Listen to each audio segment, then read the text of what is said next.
Bismillahirrahmanirrahim. Assalamualaikum warahmatullahi wabarakatuh. Alhamdulillahirabbil alamin. Wassalatu wassalamu ala asrofil anbiya'i wal mursalin wa ala alihi wa ashabihi ajmain. Saudaraku sekalian, pada kesempatan kali ini saya ingin menyampaikan sebuah tema tentang nuzulul Quran, karena ini masih dalam suasana bulan Ramadan dan menjelang 17 Ramadan yang biasanya umat Islam itu merayakan atau memperingati peristiwa turunnya Al-Quran yang biasanya diperingati pada tanggal 17 Ramadan. Mengenai memperingati turunnya Al-Quran ini, umat Islam ada yang merayakan dan ada yang tidak. Tapi bagi kita ya sebaiknya menghormati antara yang merayakan dan yang tidak. Itu hanya perbedaan kecil yang tidak perlu dibesar-besarkan. Jadi kita sebagai umat Islam ya mengutamakan persatuan, kerukunan dengan dasar-dasar perintah Allah yang lain tentunya kan. Umpamanya kalau Allah mengatakan bahwa kita ini adalah saudara, orang yang beriman itu kan saudara. Jadi yang namanya saudara ya harus rukun, harus baik. Kalaupun ada yang mungkin keliru ya dinasehati kalau bisa, dan nasihati pun juga ada cara yang baik tentunya. Bagaimana caranya? Tidak di medsos umpamanya, karena memungkinkan untuk mempermalukan atau merendahkan atau menyakiti hati saudara kita. Jadi paling tidak bisa lewat WA ataupun telepon secara pribadi kan, kalau memang punya kemampuan untuk memberi nasihat baik dari sisi keilmuannya ataupun mungkin orang yang sudah dianggap senior, orang yang lebih tua namanya, sehingga pantas memberi nasihat. Jadi insya Allah seperti itu, sehingga kalau ada apa-apa itu dengan diselesaikan dengan baik, sehingga Islam itu ya indah, rukun, tidak ada perpecahan atau apa. Karena selama ini kan sering kita mendengar dari kelompok atau pemahaman yang satu dengan yang lain, kadang terkesan ya saling apa namanya ya, mungkin mengoreksi atau mencari kesalahan, kemudian merendahkan, atau kemudian untuk kelompoknya merasa pemahamannya yang paling lurus umpamanya, terus ada unsur bangga terhadap kelompoknya umpama. Nah, ini sering juga saya suarakan karena ini sangat penting bagi kita, karena sama-sama juga kita ketahui Islam itu memang dipahami ya berbeda-beda, asalkan bedanya itu tidak sampai ke yang pokok. Maksud saya ya, kalau Tuhannya masih sama, nabinya sama, syahadatnya sama, sholatnya juga sama, sholat wajib 5 waktu, Qurannya juga sama, rukun Islamnya sama, ya insya Allah masih saudara kita kan, saudara seiman yang harus kita hormati, kita cintai dengan baik. Bahkan ada sebuah hadis yang menjelaskan bahwa orang itu belum dikatakan beriman dalam arti beriman yang sebenarnya sebelum dia itu mencintai saudaranya seperti mencintai dirinya sendiri. Jadi kalau melihat ungkapan pernyataan hadis yang artinya seperti itu, kan harusnya kita mengamalkan hadis itu dengan diwujudkan dalam kehidupan sehari-hari, dengan mencintai saudara kita yang seiman tadi, terlihat dari tutur katanya, baik lewat ucapan kita secara langsung ataupun lewat tulisan umpamanya, sehingga akan nampak kelihatan cara ucapan kita itu, apakah kita itu menganggap saudara kita yang lain itu benar-benar saudara, apakah kita itu menganggap saudara kita seiman itu seperti diri kita, yang artinya ya kita kan nggak ingin direndahkan, dipojokkan, disalah-salahkan, disindir pedas umpamanya. Ya artinya kita harus memperlakukan saudara kita yang lain ya seperti memperlakukan diri kita sendiri. Kalau diistilahkan itu apa itu? Kalau nggak ingin dicubit, ya jangan nyubit, kan seperti itu. Karena kalau dicubit sakit ya sudah. Kalau memang dicubit itu sakit ya jangan nyubit saudara kita yang lain, kan seperti itu. Nah, ini yang harus kita tanamkan pada diri kita, saudara kita yang seiman, sehingga adanya adalah tawanu alal birri wa taqwa, tolong menolong dalam kebaikan dan ketakwaan. Tolong menolong itu ya diantaranya itu menolong saudaranya.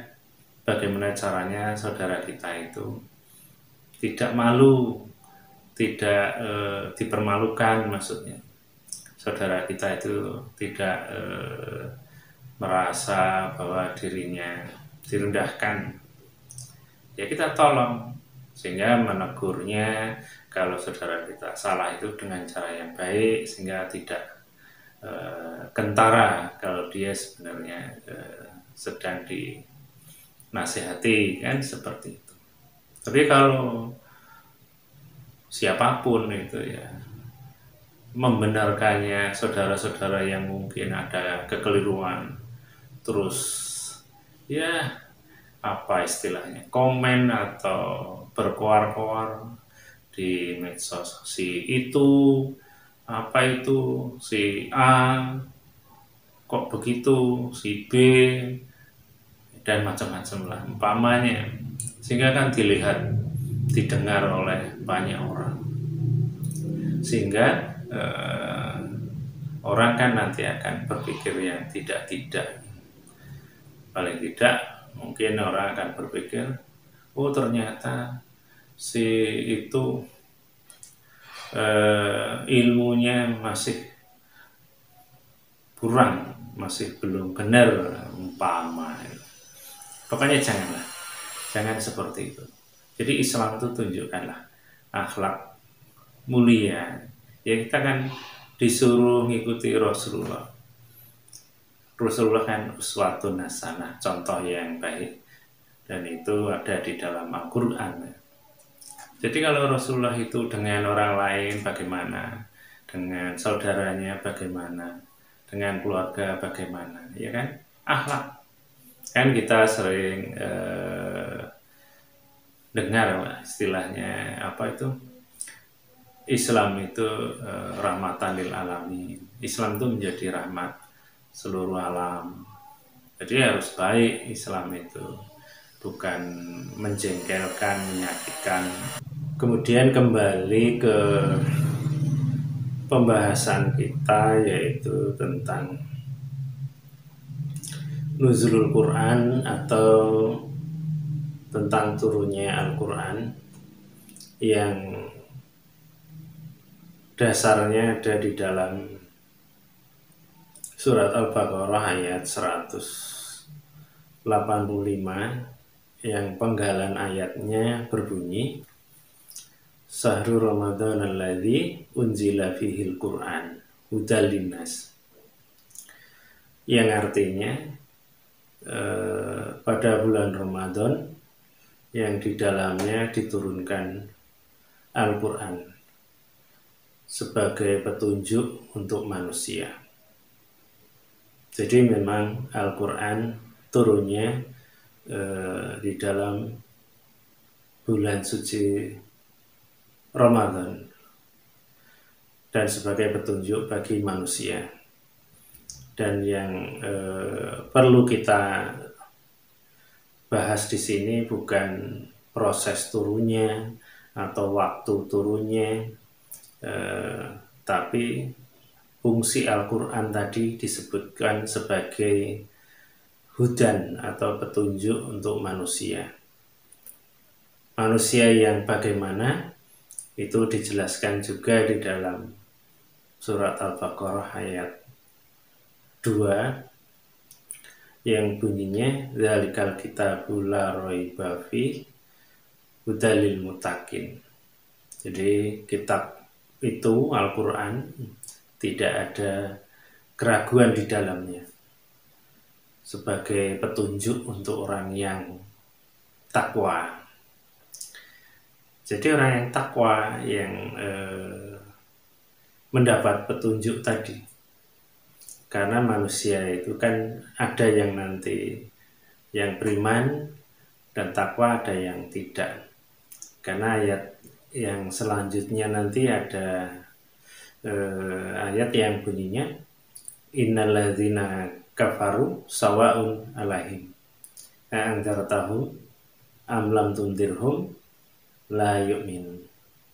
Jadi sesungguhnya orang-orang yang kafir itu sama saja bagi mereka, diberi peringatan ataupun tidak, mereka tetap tidak beriman.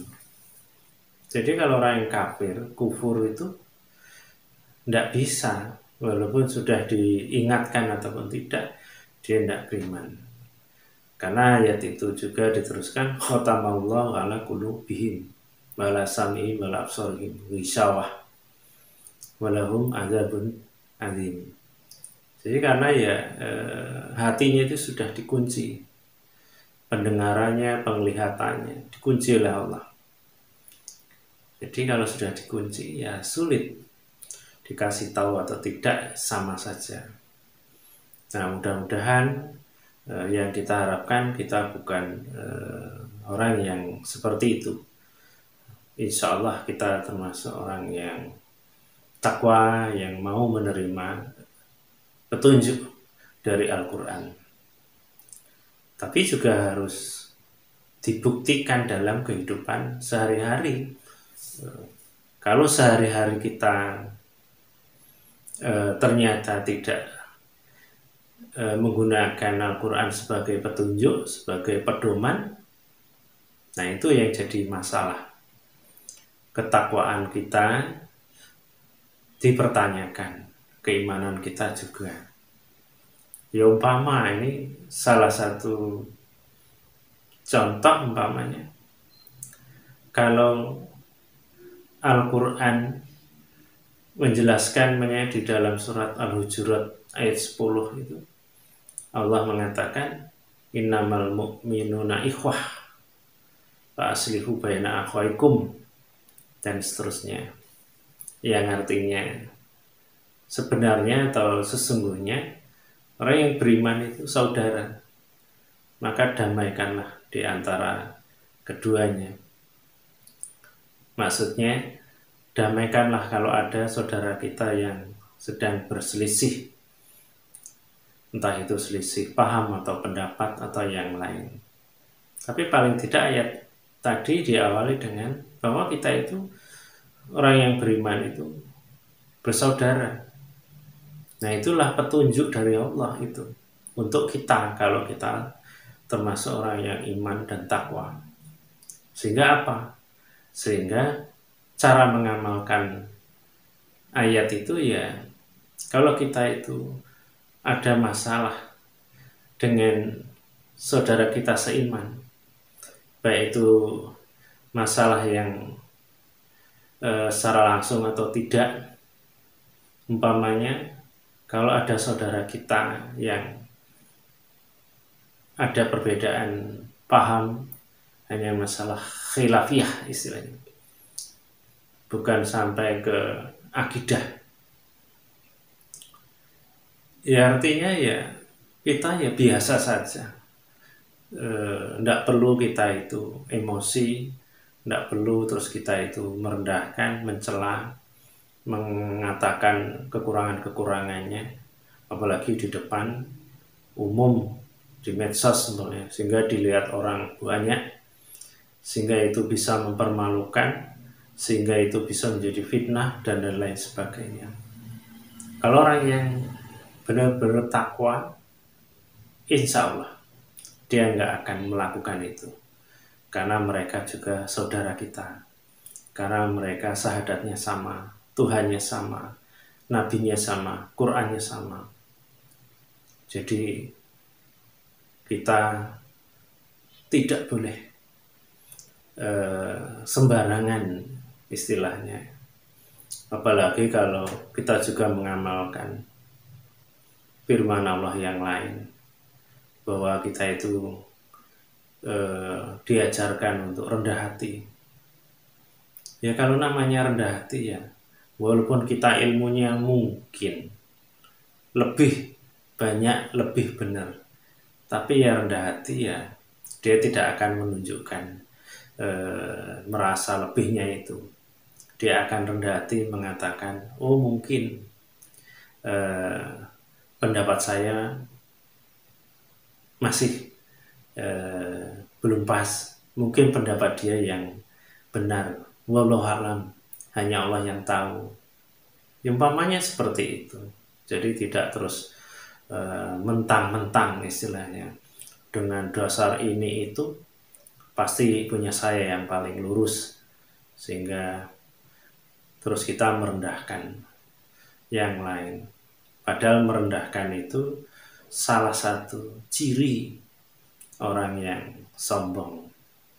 Karena di dalam sebuah hadis kan ada yang mengatakan tidak akan masuk surga orang yang sombong walaupun sebesar zarah, kecil maksudnya.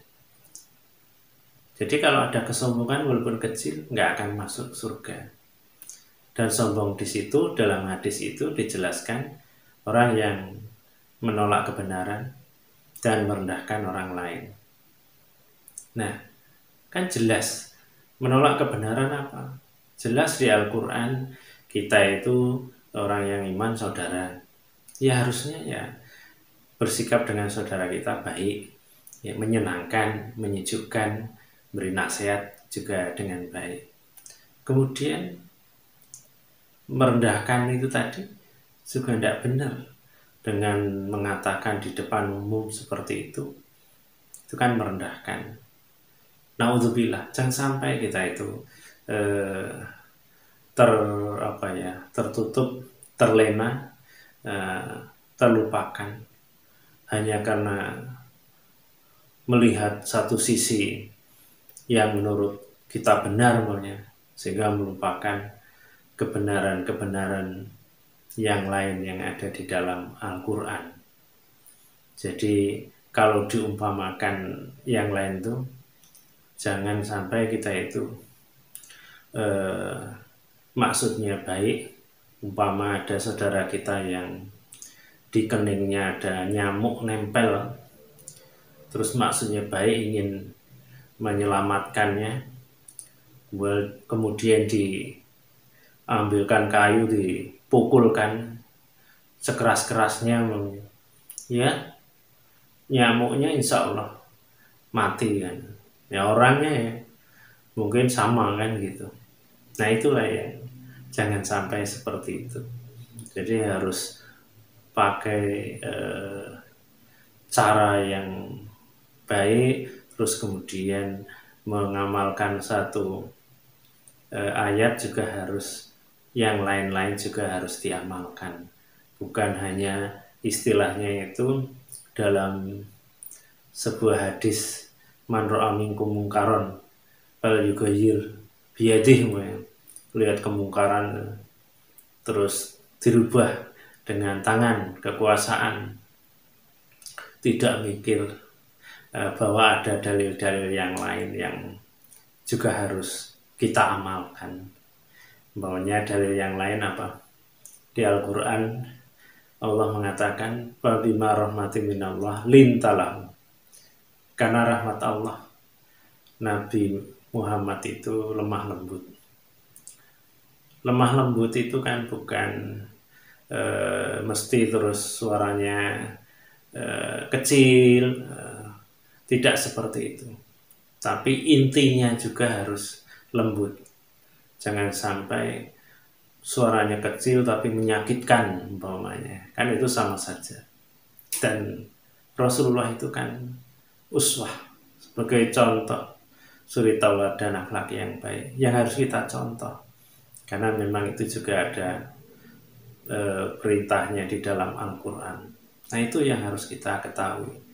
Jadi orang Islam kan harus kafah, jadi bukan hanya perintah sholatnya saja yang dikerjakan tapi akhlaknya tidak, maka itu ya keliru kalau kita seperti itu.